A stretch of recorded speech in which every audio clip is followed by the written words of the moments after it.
Saudações rubro-negras, tamo junto, nação.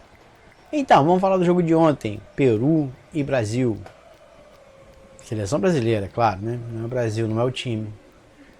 Não sei o que eu falei isso, não tem sentido nenhum. Enfim, primeiro todas aquelas piadas de duplo sentido. Eu não faço piada de duplo sentido que eu sou tão burro que eu não consigo entender nem o primeiro sentido, ainda mais o segundo sentido. Enfim, ontem o Brasil jogou contra o Peru, por isso que ele entrou em campo pisando em ovos.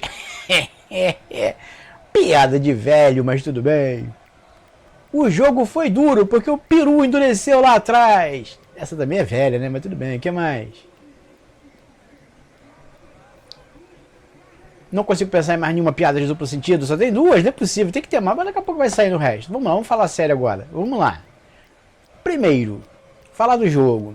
Impressionante, fiquei impressionado ontem como o Brasil errou passes. E aí, na minha opinião, tem duas possibilidades. Tem várias, né? Mas eu vou considerar só duas. Primeiro, a marcação do adversário era tão boa que obrigava o Brasil a cometer erros. Segundo, o gramado era tão ruim que mesmo acertando o passe, a bola não ia direito. E terceiro, pura displicência, arrogância, soberba. O jogador acha que joga tanto que não precisa mais prestar atenção na hora de dar o passe. Ele dá o passe de qualquer jeito que ele vai acertar. Ele é tão bom que ele vai acertar de qualquer jeito. Essa é a minha opção. Eu acho que os jogadores da seleção brasileira erraram muitos passes ontem porque eles flamengaram.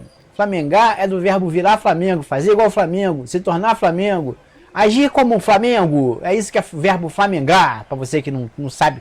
Você é o cara que não lê dicionário, eu tô te explicando. Eu tô tentando ser engraçado, mas eu não tenho talento para isso, eu vou desistir. Vamos lá, vamos fazer umas piadas sérias agora, sem piada, sem querer ser engraçado. Então, a seleção brasileira ontem flamengou. Flamengar, como já acabei de explicar, é quando o time joga que nem o Flamengo. E é isso, o problema do Flamengo é o mesmo da seleção brasileira. Excesso de confiança, arrogância mesmo, soberba, essas coisas.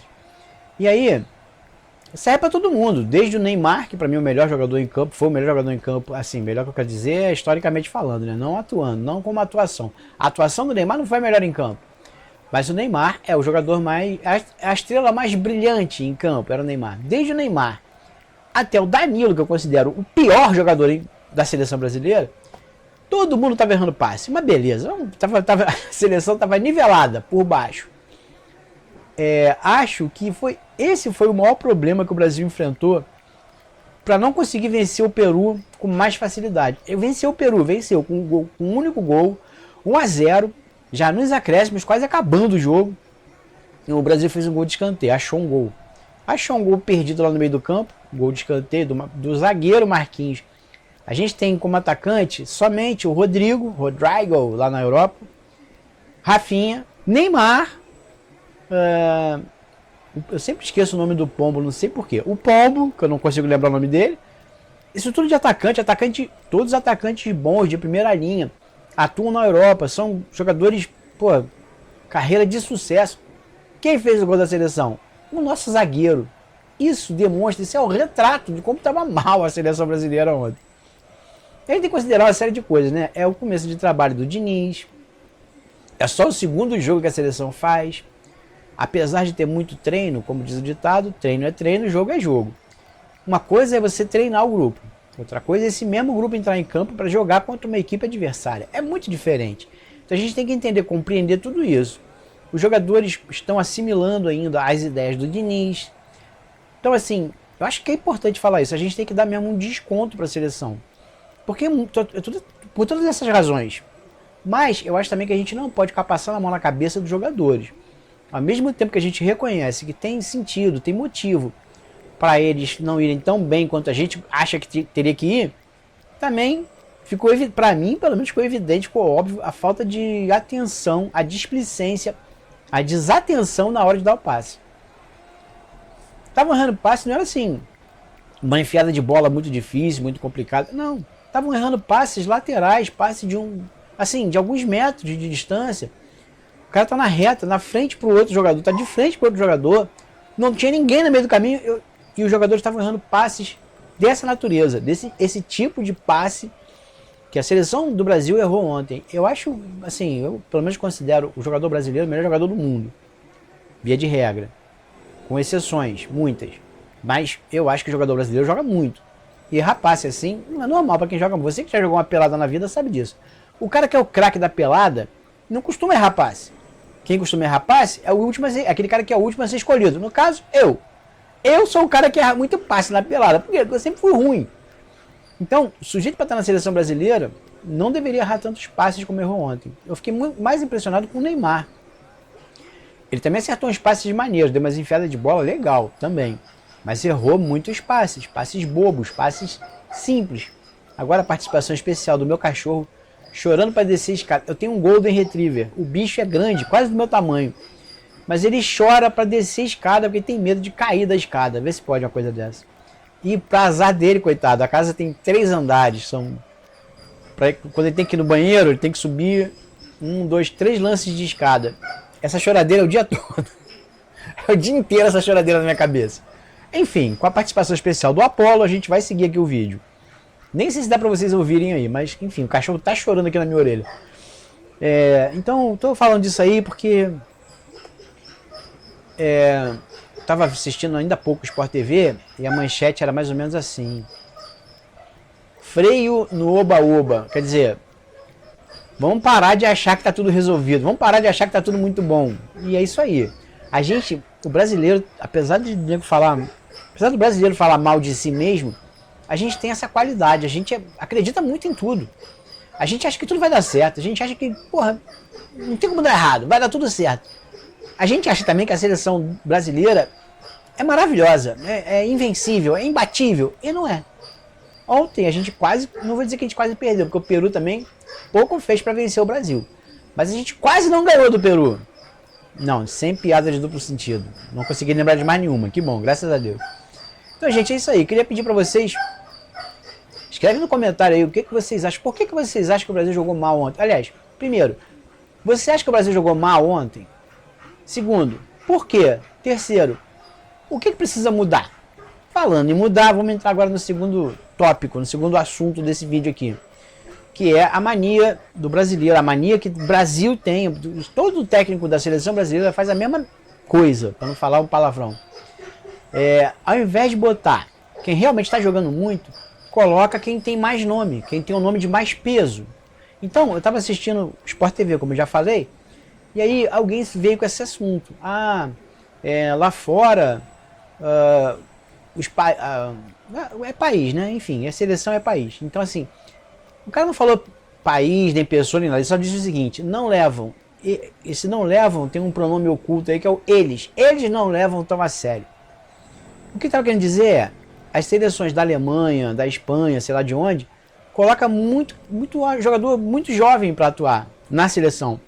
E o Brasil não faz isso. Eu queria lembrar a vocês, para quem é mais novo então, que não pegou, Ronaldo, fenômeno, quando tinha 18 anos, estava voando. Estava comendo a bola, estava acabando com o jogo. Isso foi em 94. Tudo bem que ia ser difícil tirar alguém do ataque da seleção de 94, porque era Zinho, Bebeto e Romário. Falando só desses três, nem precisa, não consigo lembrar de mais ninguém, mas também nem precisa. Quem você tiraria desses três para colocar um garoto de 18 anos? Mas a verdade é que o Ronaldo Fenômeno, em 94, estava destruindo, estava arrasando no futebol. E nem lembro se ele foi convocado, acho que não foi nem convocado. Se foi, não entrou em campo. Então o assunto era esse, né? De novo, alguém falou lá, eles não levam esses jogos tão a sério, esses jogos são as eliminatórias. O que é uma bobagem, o cara que falou isso eu acho que não pensou direito, porque as eliminatórias é o primeiro passo para você chegar na Copa do Mundo. Se você não levar a sério, você não se classifica. Aqui na América do Sul é mais fácil, porque tem 7 vagas, tem muito time ruim, então é quase certo que os mesmos times de sempre vão ficar de fora, que é a Bolívia, antigamente era a Venezuela, mas hoje em dia a Venezuela melhorou muito, o Equador, que também melhorou bastante, enfim. Aqui na América do Sul é mais fácil classificar, mas lá fora, na Europa, não é fácil não. Então, se a Alemanha ou a Espanha não leva eliminatórias a sério, é porque o pessoal tá maluco, porque já tivemos na última Copa do Mundo, Portugal ficou de fora. Eu não sei se foi a Itália, acho que a Itália ficou de fora. Um dos países que tem um futebol mais tradicional É um dos países mais tradicionais de Copa do Mundo, que já teve os melhores times do mundo, os melhores jogadores do mundo, enfim. É um futebol muito bom e ficou fora da Copa do Mundo. Então dizer que não se leva muito a sério as eliminatórias, como nós levamos, como nós os brasileiros levamos, eu acho que o cara falou bobagem. Mas o assunto era esse. O que ele queria dizer é, o brasileiro leva a eliminatória tão a sério que não se permite experimentar novos jogadores. E eu acho que o problema não é esse. O problema é que nossos técnicos são tão medrosos, covardes e mal acostumados. Isso é uma questão cultural do Brasil. Eles não têm coragem de botar jogador que esteja despontando, que seja uma novidade. Vamos supor, deixa eu pensar aqui no jogador, não consigo pensar em ninguém. Sei lá, o Zé das Couve. Vamos supor que o Zé das Couve apareceu jogando no time de segunda divisão, no Ituano, ou sei lá, no... como é que é? Chapecoense, qualquer um. E aí o Zé das Couve joga pra cacete, joga muito. Nenhum técnico vai ter coragem de botar o Zé das Couve na seleção. Por quê? Porque ele é desconhecido, porque ele joga no time de Série B, porque ele atua só no Brasil, não foi lá pra fora ainda. Por todas essas razões. Algumas até têm sentido. Por quê? Por exemplo, quando o jogador atua só no Brasil, ele não sabe ainda o que é futebol. Porque o futebol, para quem acompanha futebol fora do Brasil, vai entender o que eu estou falando. Futebol lá fora é um esporte totalmente diferente do que a gente joga aqui no Brasil. Se o que eles jogam lá fora é futebol, aqui no Brasil a gente não está jogando futebol não. É outra coisa que a gente está jogando aqui. Porque lá, vejam qualquer jogo do campeonato inglês. É assim uma velocidade vertiginosa. Você passa mal só de ver os caras correndo. Eu fico cansado só de ver o jogo do campeonato inglês. Eu fico cansado só de ver os caras correndo. Então, esse é outro assunto que eu queria falar também. O que você acha dessa mania de que para jogar na seleção só pode ir medalhão? Só pode ir quem é estrela. Pode estar mal, o cara pode estar descendência da carreira. Descendência quer dizer o seguinte, está no final de carreira. Já está descendo as escadas para encerrar sua carreira. Mas ele vai para a seleção assim mesmo, só por causa do nome que ele tem. Então o que você acha de jogador que é escalado pelo nome, pela fama? Não pelo futebol. O futebol dele tá ruim, mas ele tá lá jogando na seleção assim mesmo. O que você acha disso? Eu acho que isso é muito ruim para o futebol como um todo, especialmente para a seleção. Isso já, a seleção de 90, se não me falha a memória, é a de 90 mais ou menos, mas 2014, tinha muita gente que estava em 2014 que não era para estar. Teve uma seleção também, 94 também. O Dunga não era para estar na seleção, virou um ícone daquela conquista, virou um herói da Copa de 94, quando a gente foi penta. Mas ele não era nem para estar lá. Tinha gente muito melhor do que ele jogando naquela posição ali. Enfim, já estou me alongando demais, está na hora de encerrar essa porcaria, quer dizer, esse vídeo. O que mais que eu ia falar? Assim, último tópico. O Diniz é um cara que eu admiro muito, até pela coragem. Eu acho que ele é um técnico corajoso, mais corajoso que, não vou dizer todos, mas que a maioria dos outros que eu vejo aí, ele tem coragem de colocar em prática as suas ideias, mesmo que as suas ideias sejam meio diferentes do senso comum. Ele não se importa com a opinião dos outros, ele faz o que ele acha que vai dar certo. E eu acho que para fazer isso tem que ter coragem. E ontem eu achei que ele faltou um pouquinho só de coragem pro Diniz para mexer no time. E eu vou falar o nome aqui que vai ter gente que vai querer me bater. Mas ontem o Neymar tinha que ter saído, não tinha nem que ter voltado para o segundo tempo. Porque ele estava muito mal, não estava produzindo nada, não estava fazendo nada de diferente, nada de especial. E ele é o Neymar. Ele é a nossa maior estrela. Então, faltou coragem para o Diniz para deixar o Neymar no banco no intervalo. Quem é que tinha que entrar no lugar dele? É claro, eu estou falando de quem? De quem? De quem? Rafael Veiga, que eu queria muito que estivesse no Flamengo, mas infelizmente é atleta do Palmeiras. Para mim, Rafael Veiga é o meio de campo aqui no Brasil, assim, analisando futebol aqui no Brasil, para mim, é o meio de campo, o melhor meio de campo que a gente tem. É claro, né? Tem o Arrascaeta? Tem, mas o Arrascaeta não é brasileiro. Então, jogador brasileiro atuando no Brasil, para mim, o melhor que tem é o Veiga. Se a gente for lá para fora, aí tem o Paquetá, mas o Paquetá, todo mundo sabe por que ele não jogou, por que ele não foi escalado. Tem o... como é que é o nome? De Felipe Coutinho, que eu também acho muito bom, apesar do que o Felipe Coutinho já fica com o pé atrás, porque faz tempo que eu não vejo ele atuar. E, enfim, eu não sei como é que tá o futebol dele. Mas aí eu tô escalando pelo nome. Eu mesmo critiquei e eu mesmo tô fazendo aquilo que eu critiquei. Tô falando do Felipe Coutinho só pelo nome dele. Enfim, achei que ontem faltou isso pro Diniz. Faltou coragem para deixar no banco o Neymar, para substituir. Rapaz, eu não consigo lembrar o nome do pombo de jeito nenhum. Impressionante. Tô com o Alexander na cabeça. Não tem nada a ver com o Alexander o nome dele. Como é que é o nome do pato, gente? Me ajuda aí. Não vou lembrar. O pombo não era para ter voltado pro segundo tempo. A gente entende, eu entendo. O Diniz tá querendo dar uma força, porque ele saiu, foi substituído no outro jogo e chorou pra caramba no banco. É um ser humano, é uma pessoa. É claro que eu tenho compaixão. Eu senti pena do pombo. Na boa, no bom sentido. Não tô esculachando o cara, não. Senti pena assim, eu me senti... é questão de empatia. Eu me coloquei no lugar dele. Quantas vezes eu já saí na pelada, já saí furioso, de raiva, porque eu sabia que eu tava jogando muito mal, que eu atrapalhei o time. Isso dá um sentimento tão ruim na gente. Então eu fiquei imaginando como que o pombo estava se sentindo. E eu entendo o Diniz dar uma força para ele, escalar de novo contra o Peru. Eu entendo tudo isso.